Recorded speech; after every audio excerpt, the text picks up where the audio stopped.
So here's an ideal situation.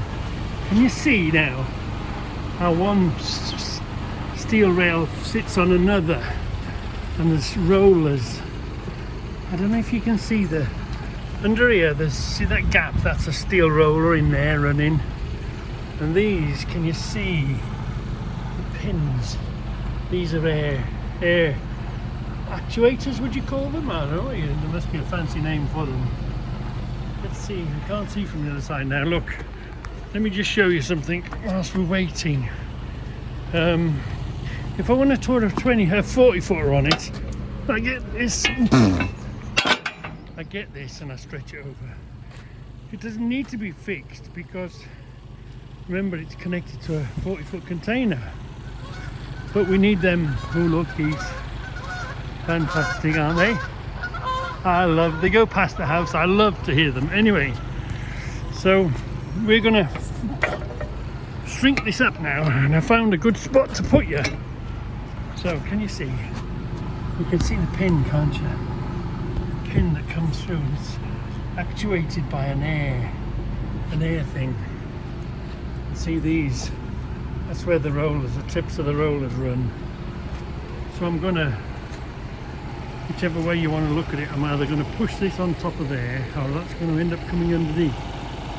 So let's see if we can do that now. We've got to shrink this up because see, it's in the middle of the trailer. I can carry it there. I'm loading today, so I want that from over there to over here. So I've set myself up a pallet and a block of wood, and with a bit of luck and a bit of Reggie ingenuity and a bit of balance, we should see that work. Should we? Come on. Come on. If it goes south, you know what's happened, don't you? The block of wood's moved. Right. Oop. Right, try that. Right.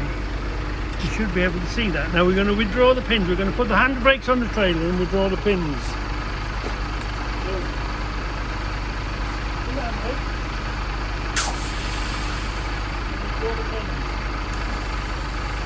Pins are going to go in there. Make sure the back's down. Yep. Then we're going to shove it back.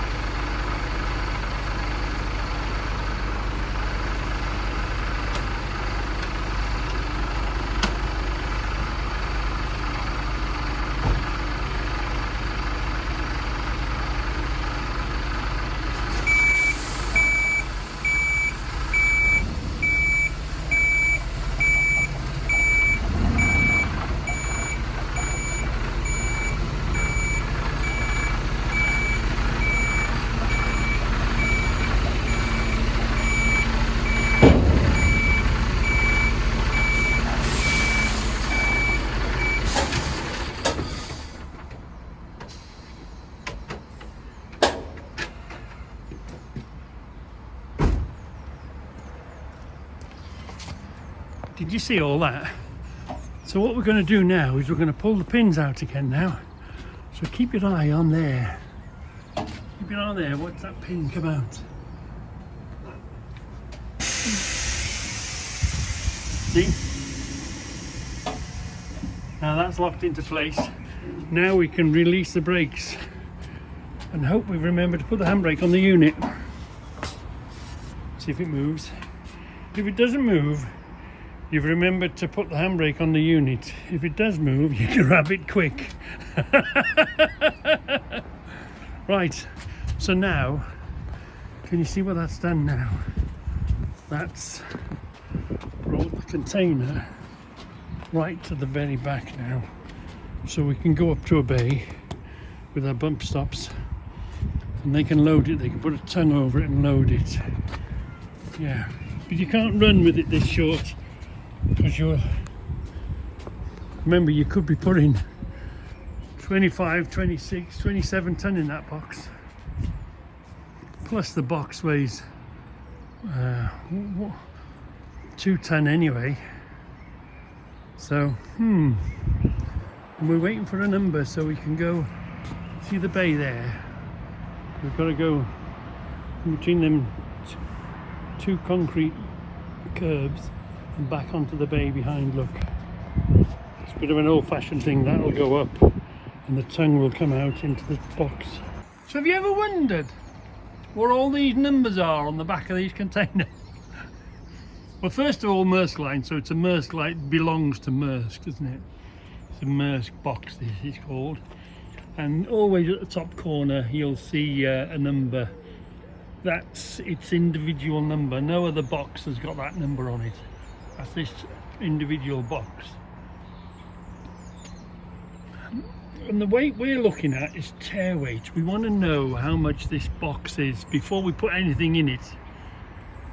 We need to know, because obviously they lift this box off, don't they? So we need to know the weight, what's in there, plus the weight that this box is itself, and it's called a tear weight. And can you see, look, the tear weight on this box is 2,180 kilograms. So that's the weight of this box, and they're not always the same, and sometimes got a different floor. Some of them are slightly different weights. So each box, they're very similar, but each box has its own weight. Because remember, the weight of this loaded will be weighed including the box, but the goods inside that somebody's paying for will be the weight of this excluding the weight of the box. And then you can see now, look, let's go up here. Let's have a look at these plates. Look, this was made, it's a 2014 box. Look,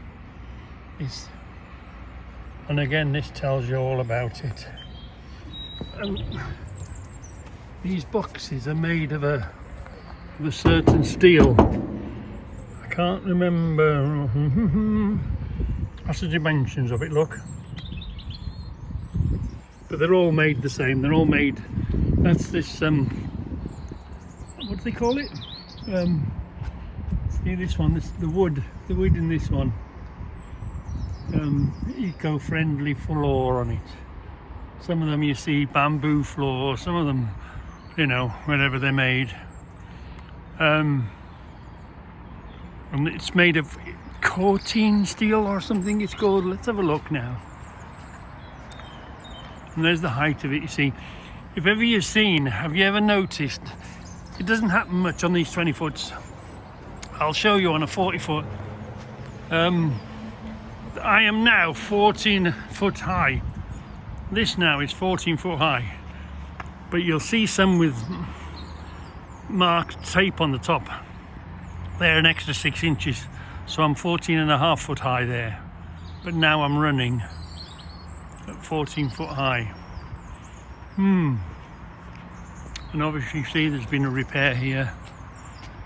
Somebody's repaired it. Some stuff. It's a forklift, isn't it? They do get bashed and dinked about, and obviously they try and fill them as full as they can. So they get bashed from the outside, they get bashed from the inside. Battle scars. There's a patch here. I'd say someone's tried to break into it there. Maybe at some time in the past. We'll have a look at it. We got seals. That's how we lock them with seals. Once you lock, it's like a padlock with no key. Once you've locked it, you've locked it. What's it like this side? Don't look too bad this side. Look, somebody's loading in a hurry and has come with a forklift or a pallet or something and gone up the side of it. Yeah. So, bit of poor driving, that is. Because of course you're in there in the dark. So they do get battered. Who put that pallet there? Stupid idiot. So anyway, yeah. And then round the front seat. Bloody pallet. So this is where it becomes from bad to worse. So up here, I'm booked in. I was here for about 8:30. I was booked in at 9 o'clock. No problem. Anyway, no loading number. It's now 10 o'clock, so I'm guessing this is the 10 o'clock man. So because there's only a little small dispatch area, they might do me, or they might decide he's got full rights to be loaded at 10 o'clock at booking time. Now I'm outside my booking time.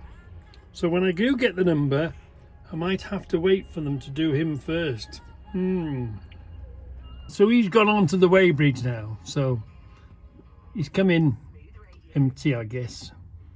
Or he may have come in full. If they've got to weigh him, then they've got to do either load or unload him, and then weigh him again, see how much they've put on. And the bloke came over to me, he says, any new good with his reference? I says, no, sorry mate, I've rang my office. I rang them about 5-10 minutes ago. They've got to chase it, so everybody's chasing everything to get the number. Meanwhile, I'm sitting here waiting, and now they're going to do him now, aren't they? So I've got to wait, doesn't matter what happens. I've got to wait my turn now and hope nobody else turns up. So what's this? This is a 45-foot intermodal. This is. Let me just see. It's hanging over the back, way over the back, and it's lifted. See where the yellow plates is? It's lifted by a big funny thing. That's called an intermodal. We'll go and have a look at that in a minute. And it's overshooting the front, look. It's a 45-foot, that is. So that man's loaded. There's another man turned up. He's on the bay that I want to be on. So because I haven't got a number yet, I've got to wait for him to do his. And then if no one else is here, then I can go on there. So bad from worst to worst. Well then, look at this. That's something slightly different. They call this a swap body. Now can you see, it's on a Skelly, trailer. And what tells you it's a 45-footer, look. This trailer, the length of this trailer is 40 foot. From there to the tip is 40 foot. So that's what we generally carry, is 40 foots. And of course 20 foots, do you see the end of that trailer? But this is a 45 foot, this is. And the reason you know it's a 45 foot is, first of all, it's on a different pin on the front, plus it's got the overhanging. Can you see? You pull the bar out for your leads. So you ever wondered why these have got bars in the front? It's to fit these. Basically, it's a curtain sider container. But you know, the boxes, they lift them from the top, don't they? They lift this one via here. The machine comes and grabs it. I don't know if it's under there or in. This is the area that the machine grips it and lifts it up. Yeah. So that's what this is, look, sealed. So you can see. And of course he's on the bay, look. He's on the bay and he's sitting and the plate's going across. We'll be doing the same. But that's something different. But again, it's still on a Skelly trailer. And we don't see these very often. Obviously there's an X amount of them running around, but it's a little bit unusual. Let's go and take a walk around. The driver's given us permission to film it. So and this is this side, look. Yeah. Same thing, look. Lifts it this side from this, lifts in a different way. Yeah. But basically it's a curtain sider. So, like machines and all that sort of thing. Yeah. Oh, and you'll see, let me just show you, the bottom of the mudguard sticks out. When you've got one of these out, you pull the bottom of your cow catcher. See, really, that should be out there. This should be unpinned and pushed out there. So, because you've got a 45-footer, that's what you should do, you know. You know, what you should do and what you do is sometimes different, isn't it? But yeah, we don't see them very often. Oh yeah, I forgot to tell you, look, the roofs strip out on these, look. You can see, now this, he's going to strip the back of this out. But this is a concertina. I mean, you know, the older versions had, you've seen them on on the European trucks, posts and then planks across it. You can strip these down to nothing, but this one's got a concertina roof on it, so he'll lift up the back and he'll push the roof forward so that he can get it strapped and ready. Yeah, we'll have a look at that when he comes off. So as you can see, this trailer can do the same. You can undo these pins and this little framework can come forward. So there, I'm set for a 40 foot there. This is set for a 45 foot here. Yeah.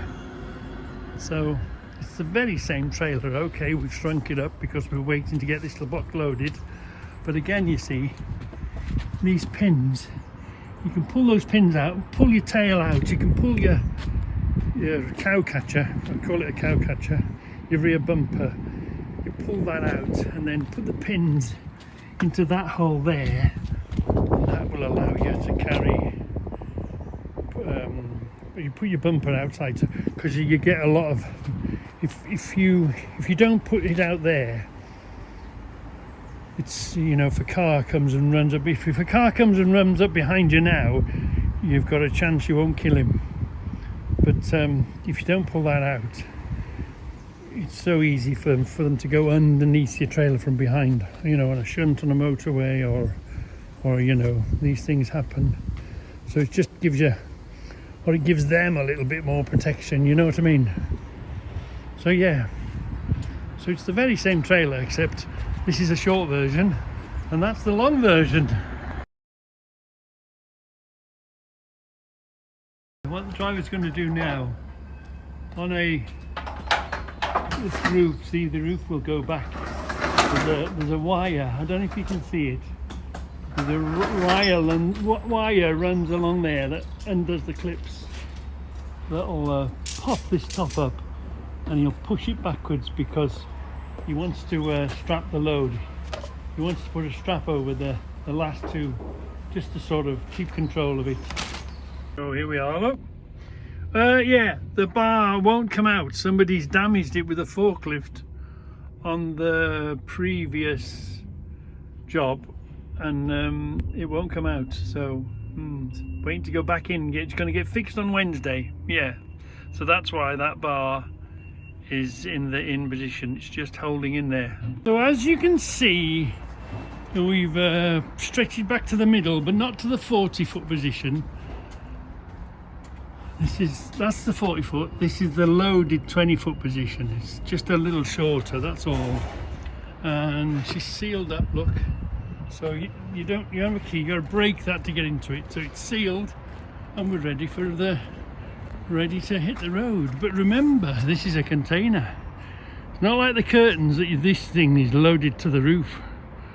So our center of gravity is, instead of sort of being just below the deck, because those other pallets were about there, these are double stacked in here because it's a container. So I can carry as much as the long one, but in less space. But it's much safer because it's in a tin box, you know. Them others are just curtained and strapped down. What happens with these, they'll put them in and they'll put like a bag in between them, then blow it full of air and hold them in place. They'll hold them actually up against the sides. This back one, I didn't see it, didn't do it, but I didn't make the film, but they've put the pallets in and then they've put an airbag in between and squished them up against the sides. So that's double stacked in there. So my center of gravity now is up here. So that's why you feel them moving and twisting in the middle of the trailer. So you have to go really careful with these fully loaded 20 foot. Let's go and see how much weight we've got in there. So remember, we came in, didn't we, at 15 ton with a 2 ton box, and we went out at 24 ton, 24.5 ton. So they've put 9 ton. It wasn't such a heavy load after all. They've put 9 ton on. So yeah, easy peasy. So they know, you know, I went on the weighbridge, weighed off. They put the stuff in. That's how much weight they put in. So once I've got rid of the box, when I'm empty scale, I'm running out at 2 ton less than that. So with a 2-ton box on, when I'm empty, I'm going to get rid of this box. I'm going empty scale my next job. So I can go up to 44 ton because I've got 6 axles and I'm running on air. So I've got quite a bit of capacity. Sometimes they still try to put too much in. So I've come around to put some fuel in it. I was playing fuel gauge roulette. It was pretty close to the bottom. I guess I'm going to put about 350 litres in it. 350, 400 litres. So that will make a difference on the weighbridge. Yeah, that'll make a difference. So you're not always the same weight. Depends how much fuel you're carrying with you. So I'm going to fill it. I'll show you now. Be 350 odd, maybe 400 litres in there now. So look, I put 400 quid's worth in. That's the limit on the card, yeah. So this is what's going to happen to us any minute now. We're going to get our 20 foot taken off us by a big machine, yeah. And we'll go back empty scale. So remember, we came in, didn't we, at 15 ton with a 2-ton box, and we went out at 24 ton, 24.5 ton.